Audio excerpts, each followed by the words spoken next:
I want to thank my whole legal team.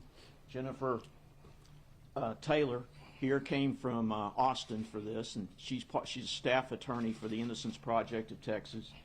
I'm the executive director with the Innocence Project of Texas, and I want to thank I want to thank the District Attorney's Office, Harris County District Attorney's Office, and Kim Ogg for the tremendous help they've been and the commitment they've shown for seeing that justice was done in this case.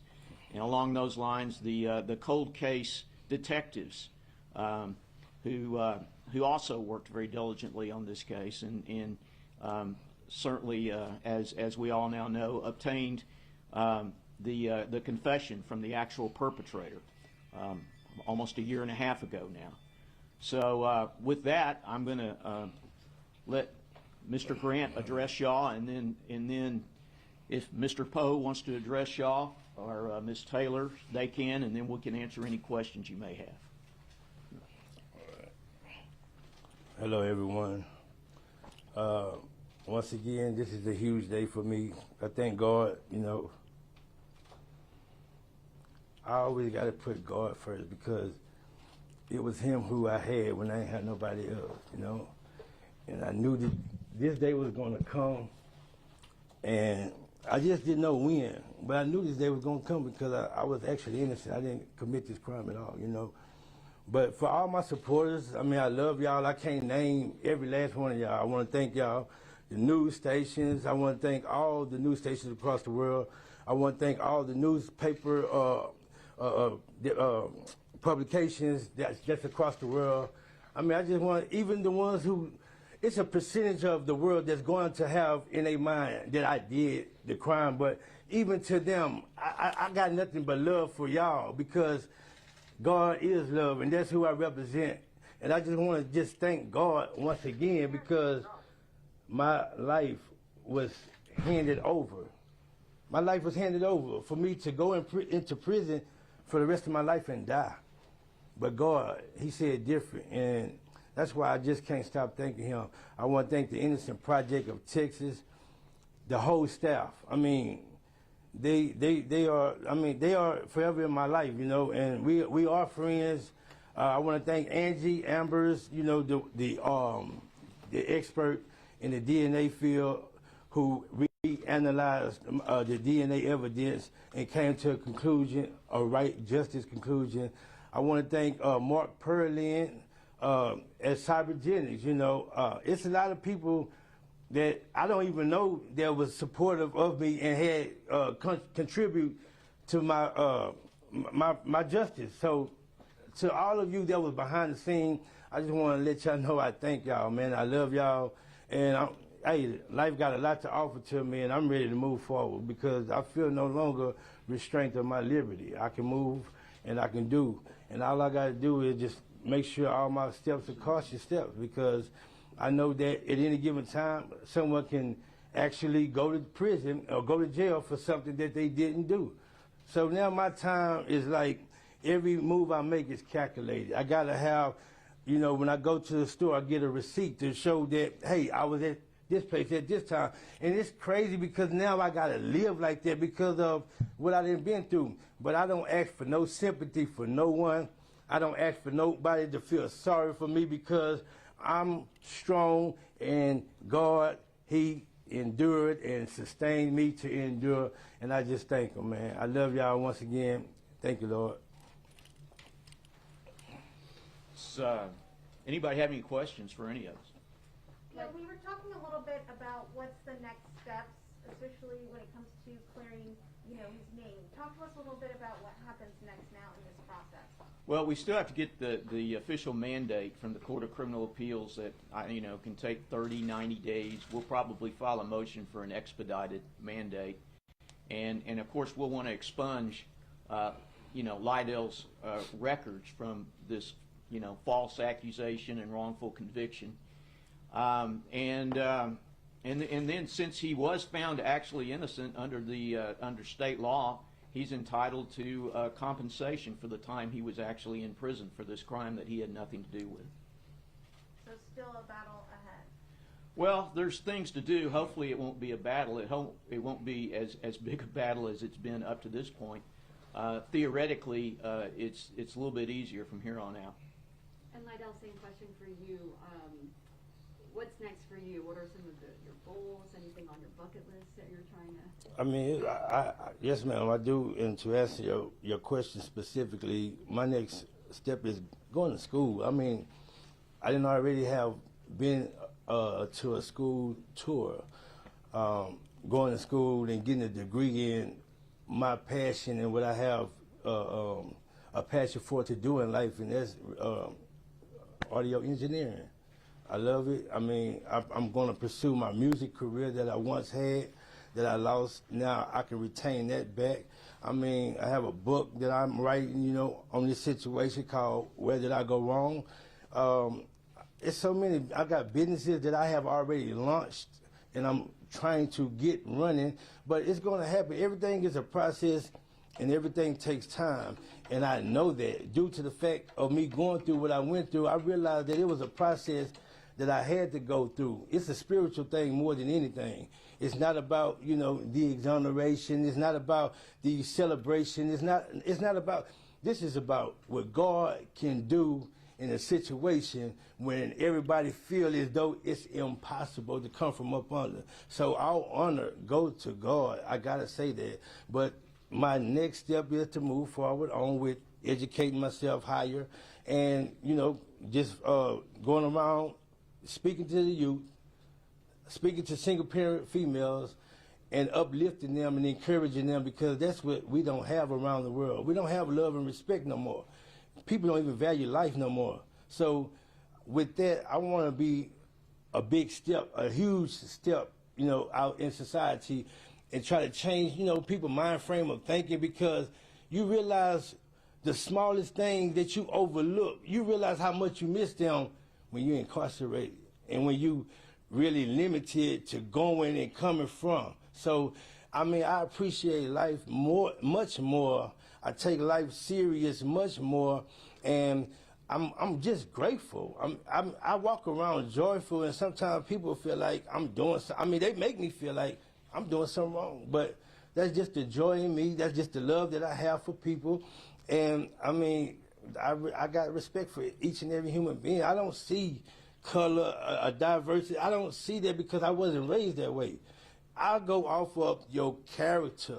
If you are lined up, if your spirit is right, it's going to line up with mine. If my spirit is bad and yours is bad, spirits, they combine. You know, they come together. But it's just, the future is bright for me, and I'm just willing to take it one step at a time.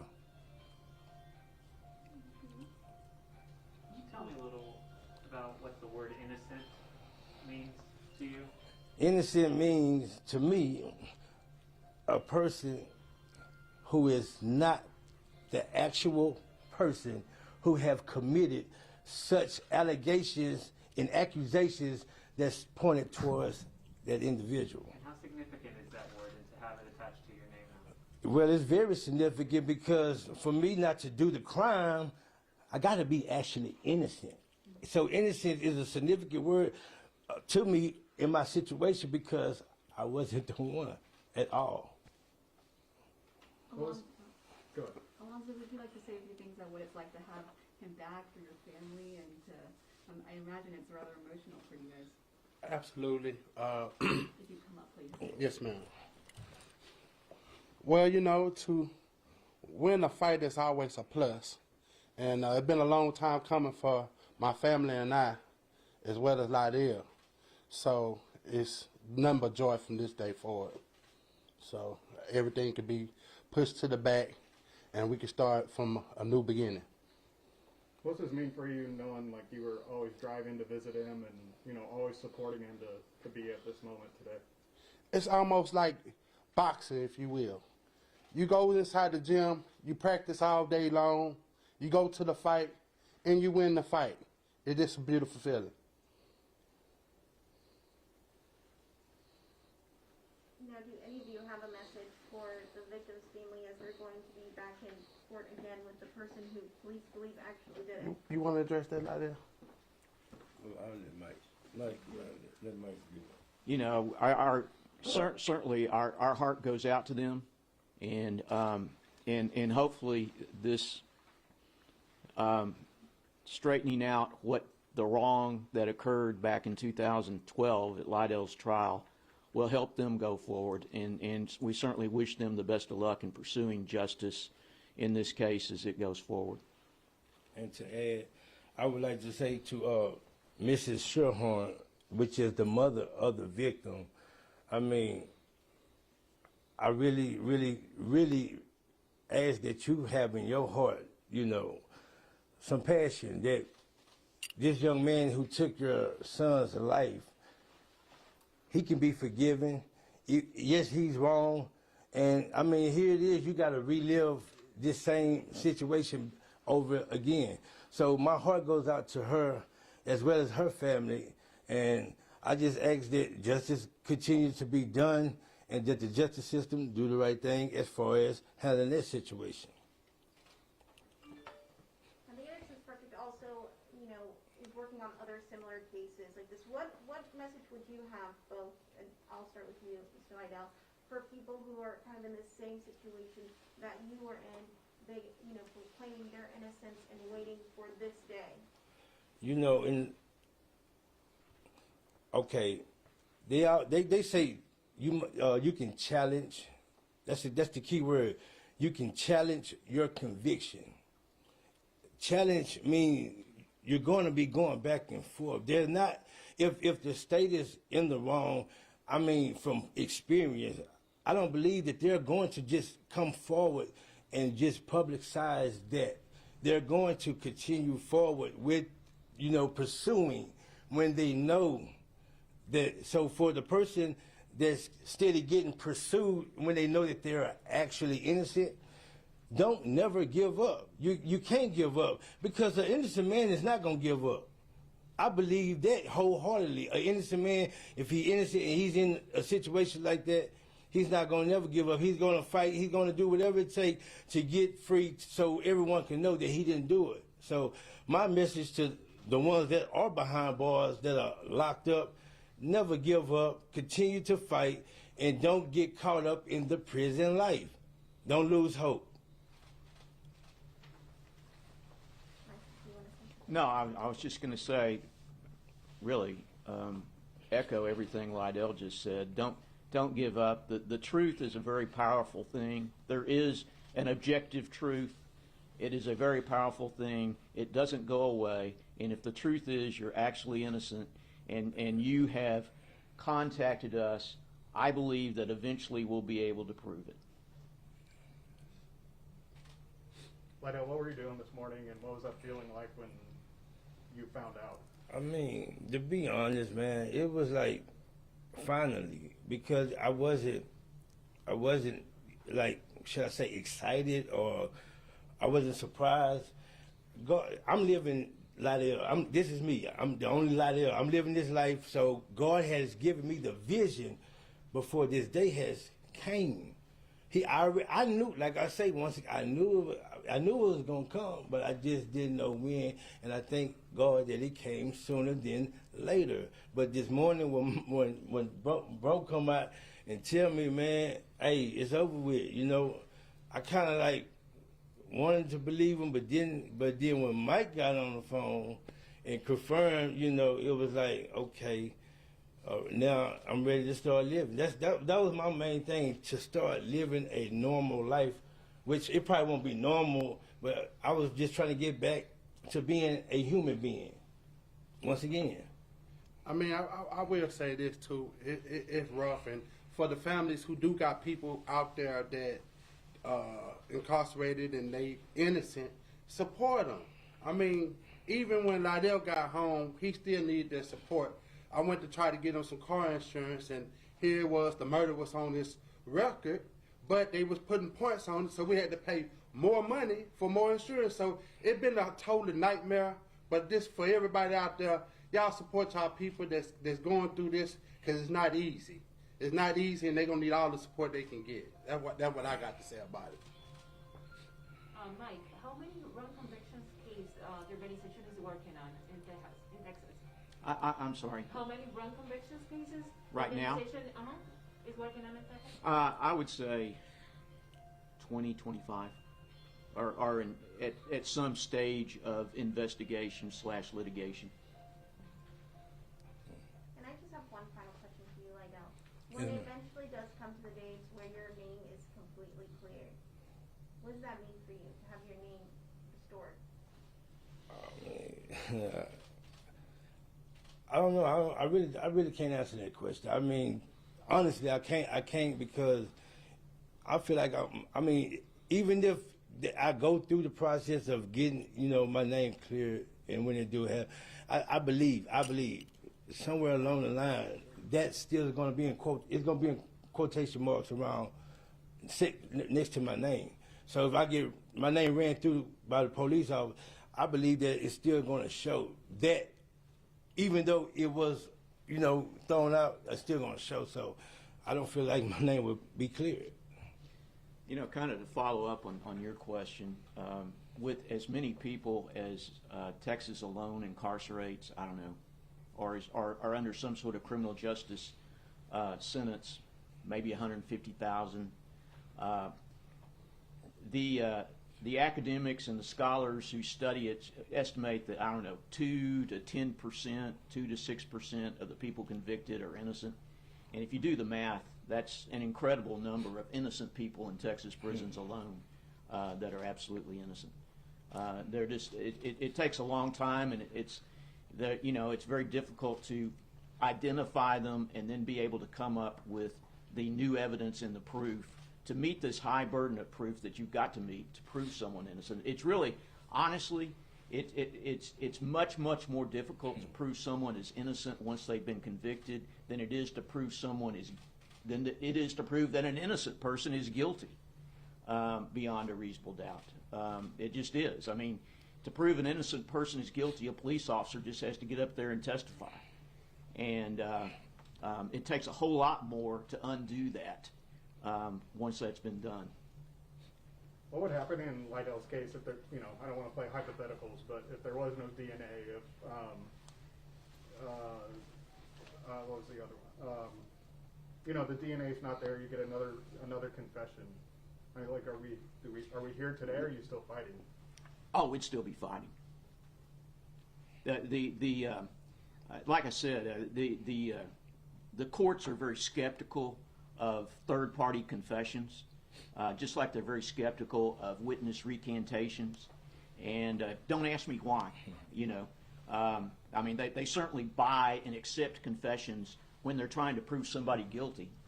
But yeah, the DNA alone proves that Lydell is innocent beyond all doubt.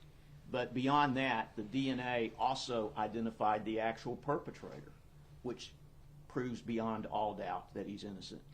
On top of that, he confessed. Now, what more do you need? Yeah. What more do you need?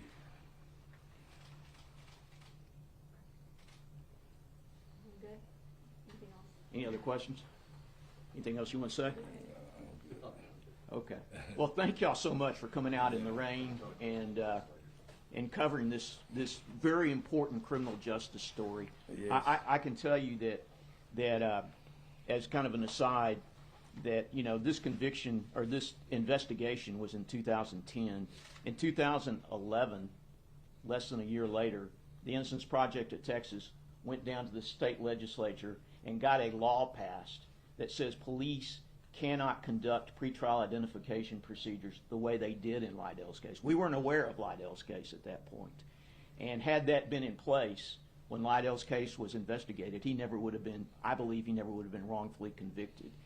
And of course, we were down there this year at the legislature, once again trying to pass laws or get past laws that will prevent this sort of thing from happening. We tried to get a jailhouse informant law statute passed. And for whatever reason, for all the hue and cry after the George Floyd case about criminal justice reform, all our bills got killed. And that just happened yesterday. And so I just think about how ironic it is today that we've got Lydell's case, and I guarantee you there's going to be innocent people convicted as a result of the legislature not passing through some of the bills that we propose to them. I'm still angry about that. Yeah.